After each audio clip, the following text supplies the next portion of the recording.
Começa agora o programa Espírito e Vida, uma produção da Federação Espírita do Rio Grande do Norte.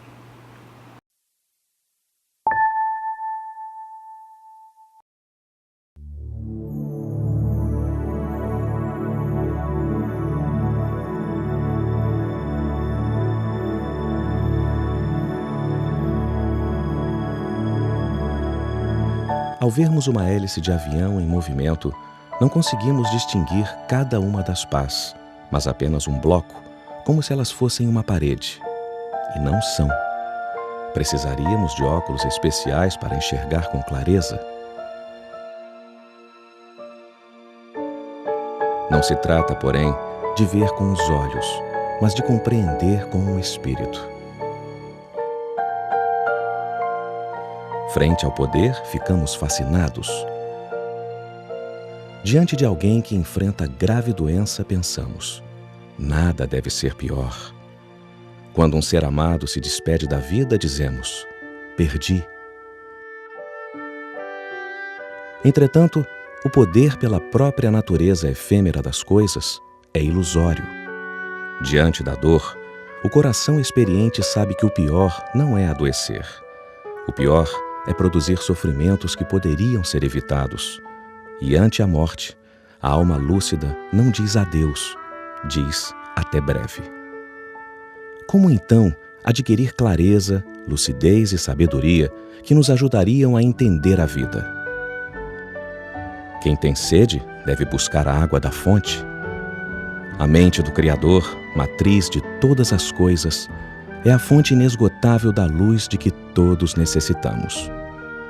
Procure se abastecer nesta fonte todos os dias, através da meditação, da contemplação, de minutos de recolhimento para ouvir uma música de paz ou ler um texto de significados superiores e refletir. Procure se exercitar no diálogo mental com Deus, como quem entretém uma conversa silenciosa com um amigo, um mestre, um pai. Abra-se para ouvir o seu clamor dentro de si, chamando na direção do seu sublime destino para a vida, para a plenitude. A oração sentida nos oferece uma intuição segura a respeito dos caminhos a seguir e de como entender cada desafio da existência. Mas a melhor maneira de se conectar à mente divina e ganhar discernimento espiritual é através do permanente investimento do amor nos dias do viver. Quem ama, enxerga o mundo com os olhos de Deus e já não se ilude com a realidade que pensava conhecer.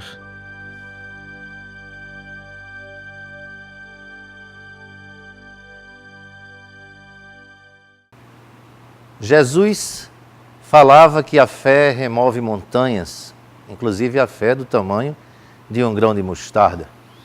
O Espiritismo nos fala da fé raciocinada. A própria ciência hoje se debruça e estuda o fenômeno da fé. O programa Espírito e Vida de hoje vai falar sobre a biologia da fé. Para isso, nós convidamos o biólogo Hidalvo Alexandre. Hidalvo é pesquisador da área e, gentilmente, veio conversar conosco. Hidalvo, muito obrigado por ter aceitado o nosso convite. O agradecimento é todo nosso. É um prazer estar nesse programa, participar desse programa. Hidalvo, a ciência sempre encarou os fenômenos paranormais com uma certa desconfiança, com um certo distanciamento. Qual a razão dessa postura? A razão dessa postura é a seguinte: nas universidades, os alunos do curso de graduação e pós-graduação, eles cursam uma disciplina que se chama metodologia científica ou metodologia da pesquisa, onde eles aprendem o método científico.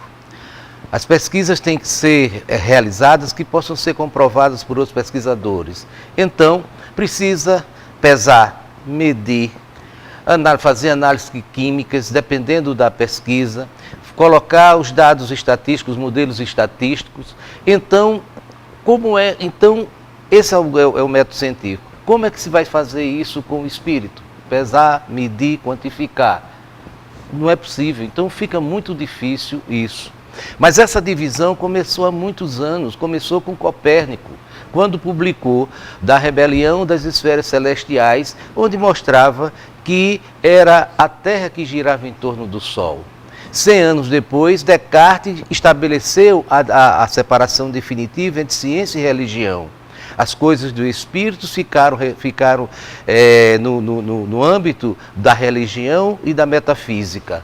E a ciência. A separação entre a razão e a fé. E a fé, exatamente. Então isso denota Charles Darwin, né, em 1859, 2 anos depois do Livro dos Espíritos sobre a evolução das espécies, que aliás já tem a evolução das espécies, já é citada no Livro dos Espíritos. Né? Depois, no neodarwinismo, né? Então que fica o determinismo genético. Então nós passamos a ser um joguete na mão dos nossos genes. E tudo precisa ser comprovado cientificamente. Por essa razão é que houve sempre esse olhar de viés da ciência com relação às coisas do espírito. Mas Kardec, no livro A Gênese, uma das obras da codificação, ele coloca que os milagres de uma maneira geral, se dá pela ação do magnetismo. Ou seja, que não há nada de extraordinário, que não há nada de sobrenatural nos milagres. Você concorda com isso? Concordo, em número, gênero e grau. Não há nada de extraordinário nos milagres. Por quê? Porque os milagres, chama-se milagre, aquilo que a ciência não pode comprovar. A partir do momento que a ciência comprova, deixa de ser milagre. Então, é verdade. E o magnetismo, ele é muito importante, por quê? Porque realmente é um magnetismo. Vou explicar por quê. Vamos começar pelo ser humano. O ser humano, ele é constituído de sistemas. Sistema circulatório, sistema digestivo, sistema nervoso. Os sistemas são constituídos de quê? De órgãos. Os órgãos são constituídos de tecidos. Os tecidos são constituídos de células. E de que é constituída a célula?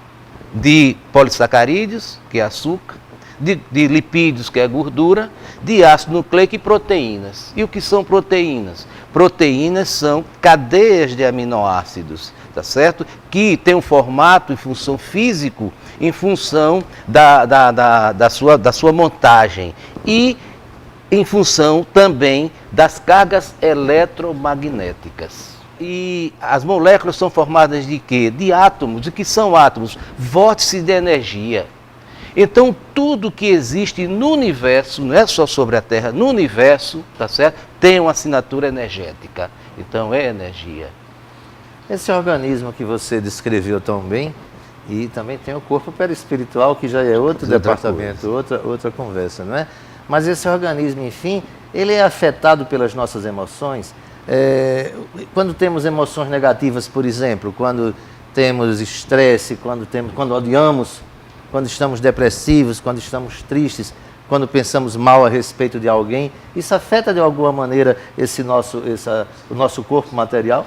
Claro, claro. Vou explicar bem direitinho. Para facilitar o entendimento, se tornar mais didático, eu vou dar um exemplo, tá? Você está na sua casa, na sua residência, e aí você escuta um barulho estranho. Você está assistindo sua televisão, seu programa, escuta um barulho estranho. Você vai e olha e percebe que tem 2 elementos querendo invadir sua casa, esses 2 elementos armados. O que acontece? Imediatamente é ativado o que se chama eixo HPA, tá certo? Hipotálamo, pituitária, adrenais. O que acontece? São lançados no seu organismo hormônios, adrenalina, corticoides, que vão colocar você no estado de alerta. Esses hormônios vão contrair os vasos do sistema digestivo para que o sangue ele se dirija para as pernas, para os braços, para você ou você reagir ou você fugir. Certo? Aqui na parte frontal do nosso cérebro há também essa contração, porque aqui a parte frontal é do raciocínio lógico. Então esse sangue vai para a região posterior para ativar os reflexos. Então uma situação de emergência. Baixa o sistema imunológico. Certo? Então é isso que acontece quando a gente tem situações de estresse, de tensão, quando a gente vibra no ódio. Agora o que é que está acontecendo? Mas isso é uma situação que é emergencial. Tá certo? A natureza fez para ser emergencial. Isso é para lhe dar uma sobreforça. Uma sobreforça, para você reagir, para você sobreviver.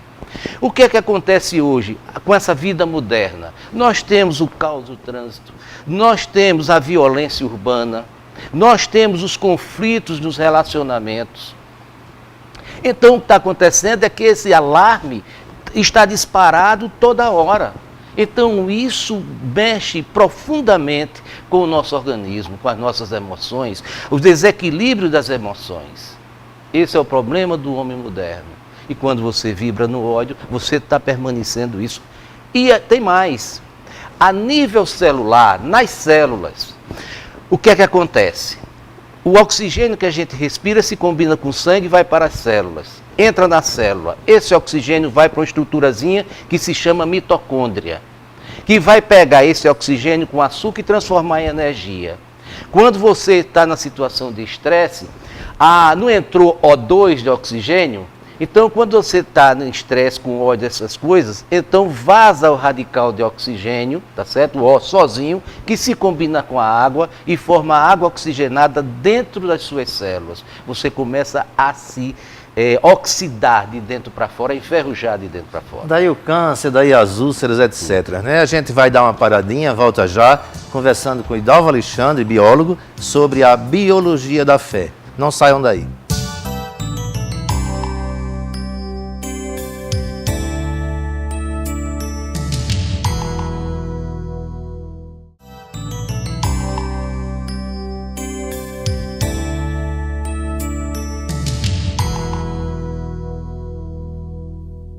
Estamos de volta ainda conversando com o biólogo Hidalvo Alexandre sobre a biologia da fé. Hidalvo, e no caso contrário, o que acontece conosco quando vivenciamos, quando sintonizamos, quando vivemos harmonizados com o bem? Então acontece o que Frederico Menezes diz, que estamos no círculo virtuoso. Nós fazemos o bem, nos sentimos bem.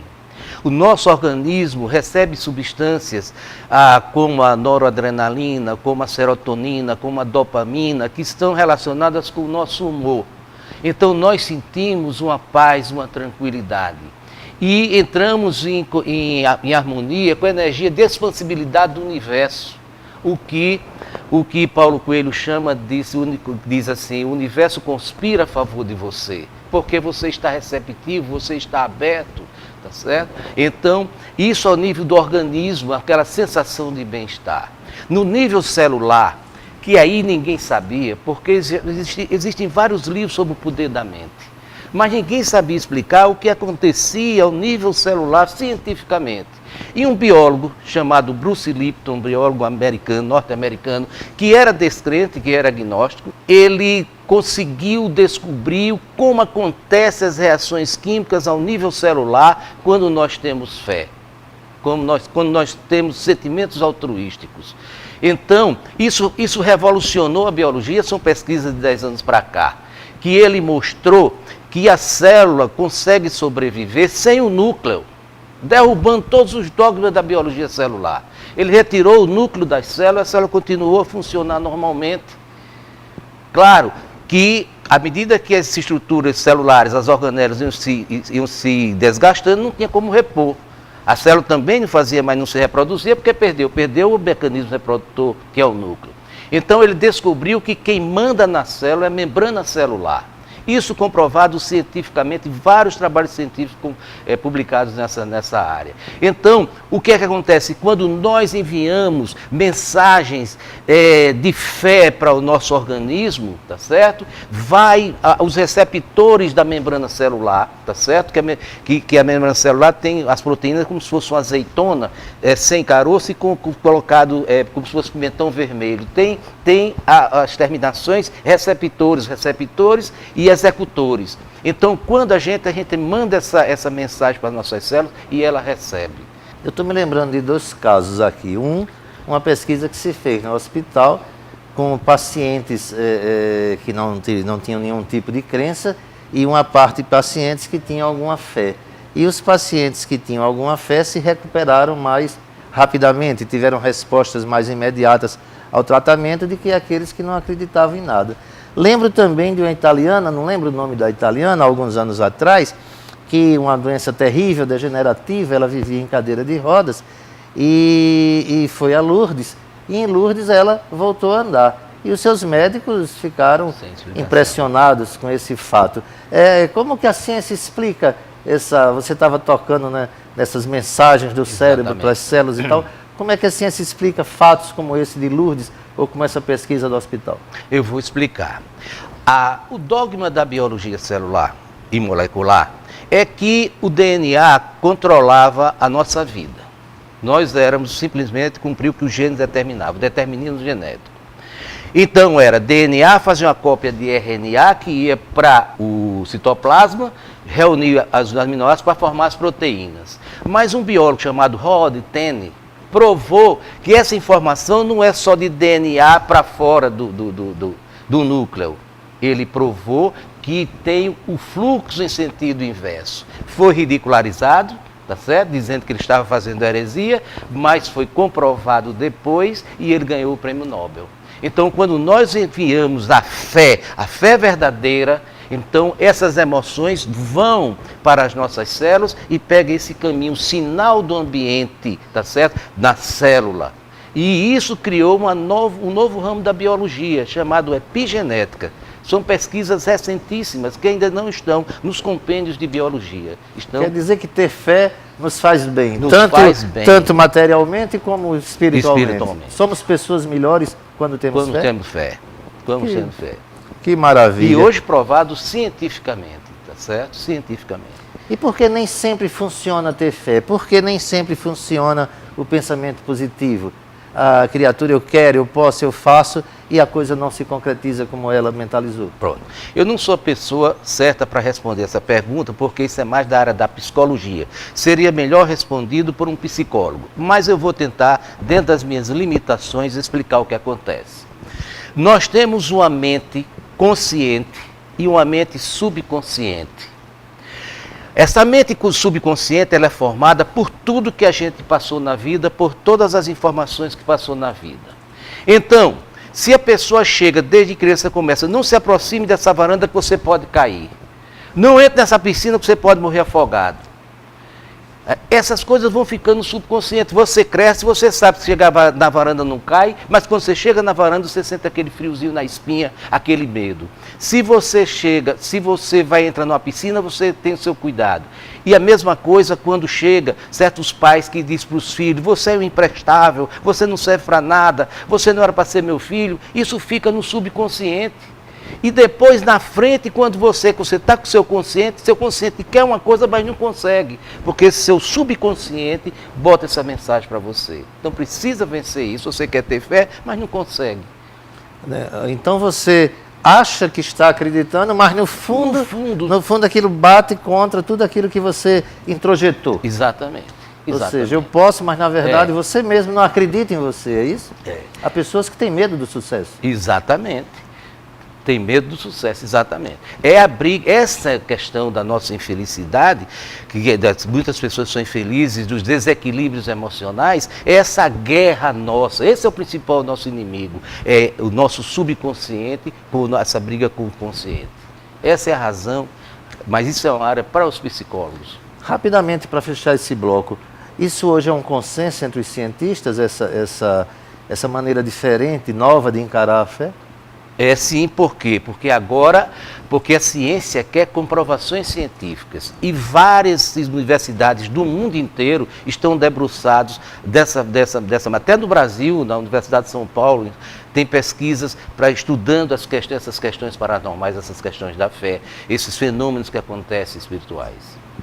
E Kardec nos ensinava que devíamos acompanhar a ciência, jamais o espiritismo, a doutrina espírita deveria se postar contra os avanços científicos. Que bom que hoje a ciência que vem ao nosso encontro, não é verdade? E a gente vai dar uma nova paradinha, voltamos daqui a pouco, ainda com Hidalgo Alexandre, biólogo, falando sobre a biologia da fé. No próximo bloco, quem vai fazer as perguntas são vocês, os nossos queridos amigos telespectadores. Voltamos já.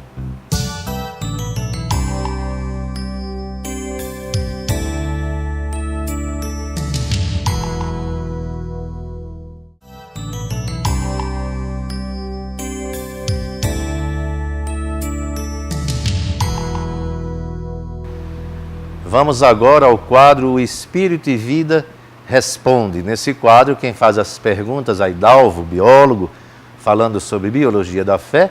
Quem faz as perguntas são vocês, os nossos telespectadores. Vamos lá.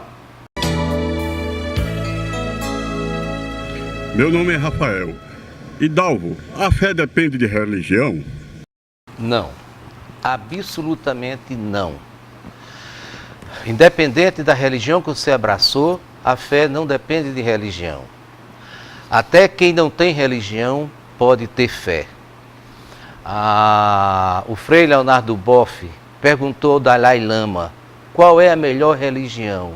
O Dalai Lama disse: a melhor religião é aquela que te faz se sentir melhor. Gandhi tentaram muitas vezes que Gandhi se tornasse cristão. Gandhi nunca aceitou, embora tivesse como livro de cabeceira da mesa o Sermão da Montanha de Jesus. Gandhi dizia: as religiões são os diversos caminhos para se chegar a Deus. Você escolhe esse caminho.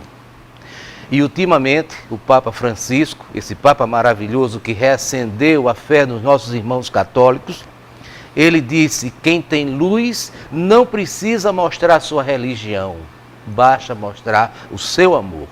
Então não precisa de religião. Sou Madalena Soares, aposentada da UFRN, e gostaria de fazer uma pergunta. Algumas pessoas têm dúvidas sobre a sua própria fé e ficam angustiadas com isso. Isso é normal? Acontece. Algumas pessoas me perguntam na rua, às vezes no supermercado, dizendo que às vezes sente que a fé vai falhando a fé. Isso acontece. O grande Santo Agostinho, ele disse que fé é acreditarmos em algo que não vemos. Então fica difícil, porque você, na situação que quando as coisas não acontecem, então você começa a titubear na fé. Mas você tem que se lembrar o exemplo de Jesus. Jesus tinha sérios problemas de fé com seus apóstolos. O próprio apóstolo dizia: aumenta-nos a fé, e Jesus dizia: se tiveres fé do tamanho do grão de mostarda, dirás a essa moreira: transporta-te daqui e vai para o mar, que ela irá. Então, não se preocupe, minha irmã, não fique angustiada, tá certo? Não fique angustiada, porque isso acontece. Procure se fortalecer na fé. Meu nome é Manuel Firmino de Araújo. O que é que o pessoal pode fazer para aumentar a fé? Para aumentar a sua fé, eu digo o seguinte: a oração é o fio condutor que nos liga, que liga o nosso sentimento a Deus, às forças do universo. É a oração, através da oração. Pai, aumenta-nos a fé, nos fortalece na fé. E aí você vai sedimentando essa fé dentro de você, ela vai aumentando e você vai vendo os resultados, você vai mudar a sua vida com a graça de Deus. Agradecemos a presença do biólogo Idalvo Alexandre em nosso programa. Idalvo, muito obrigado por ter aceitado o convite da produção. Eu que agradeço, me coloco à disposição para outros esclarecimentos, caso necessário, ou voltar novamente a esse programa. Obrigado. Nós vamos agora ao quadro Literatura Espírita.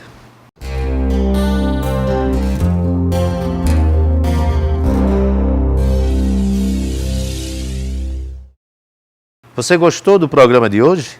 Se interessou pelo tema? Pretende aprofundar os seus conhecimentos a respeito do assunto aqui abordado?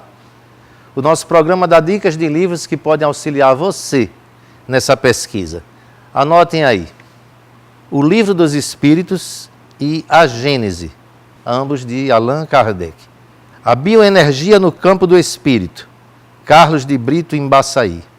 A Biologia da Crença, Bruce Lipton. Em Busca da Cura Emocional, Lourdes Possato. A Cura pelo Poder da Mente, do Dr. Richard Shanes e Chuck Sterling. O Corpo Mental, de Arthur Powell. A Arte de Curar pelo Espírito, de Joel Goldsmith. Chegamos assim ao final do programa Espírito e Vida de hoje. Você pode entrar em contato com a equipe do programa através do e-mail espiritoevida@simtv.tv. Agradecemos o seu carinho, a sua companhia amiga e desejamos muita paz para todos nós.